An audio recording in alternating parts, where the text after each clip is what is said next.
Kemi arë në një shkallë që të kërkojmë kërkesat tona, po marrim një pak 232 euro, të nderuar deputet me prezencën e juaj për 5 minuta po i merrni 200 euro dhe ajo që ka është me e keqja, ju nuk po e kryeni funksionin e juaj. Punëtorët e sektorit privat Kosovës i keni trajtuar si sklever dhe një trajtim të tillë thuaj se nuk ka askun në Evropë. Ne kemi pasur rezultate, për rezultatet cilat i kemi pasur, gjithë këto rezultate kanë qenë ato cilat i kemi shtyr në fakt si quhet në popullat me gjoks, për ndryshe nuk keni qenë dialogues të mirë. Edhe sot kemi punëtor të sektorit privat Kosovës ku paguhen me 232 euro.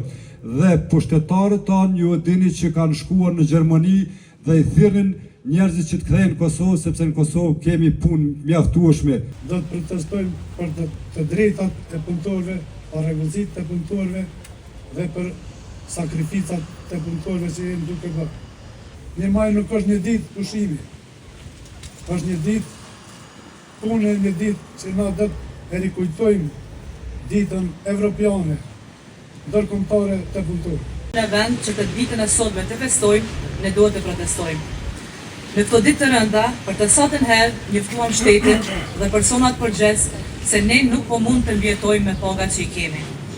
Në Kosovë, punëtorët e sektorit privat të Kosovës edhe sot marrin pagë 230 euro. Kjo pagë nuk po na le të vdesim, po dhe nuk po mund të jetojmë.